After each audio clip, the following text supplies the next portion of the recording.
അർജുനന്റെ ആ തപസ്സിന്റെ വൈഭവമാണ്. അതുകൊണ്ടാണ് അവർക്ക് പറ്റാതെ. അപ്പൊ അർജുനനെ കുറിച്ച് മനസ്സിലൊരു സന്തോഷം എന്തെന്ന് ചെയ്യാതെ മാത്രമല്ല പുത്ര സമാനമായിരിക്കുന്ന സ്നേഹം അർജുനെ മനസ്സിലാക്കി തോന്നുന്നു. അത്ര യോഗ്യനാണ്. അനവധി കാലം തപസ് ചെയ്തുകൊണ്ടിരിക്കുന്ന മഹർഷിമാർക്ക് തപസ് ചെയ്യാൻ പോലും വയ്യാത്ത രീതിയിൽ, അല്ലെങ്കിൽ അവരുടെ തപസ്സിന് ചെയ്യാൻ മനോറിയാത്ത രീതിയിൽ അത് തപസ് ചെയ്യുന്ന ആ അർജുനന്റെ അവസ്ഥയെ കുറിച്ച് ചിന്തിച്ച സമയത്തെങ്കിൽ ദേവിക്ക് തന്നെ അർജുനെ കുറിച്ച് ബഹുമാനെ അതല്ല മനസ്സില് ആ പുത്രവാത്സല്യ തുല്യമായിരിക്കുന്ന ഒരു വാത്സല്യം മനസ്സിലുണ്ടായി.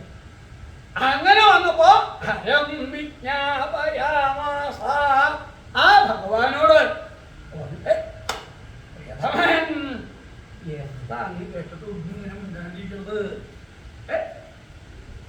എന്താ അന്യ മഹർഷിമാര് വന്ന് പറയുന്നത്?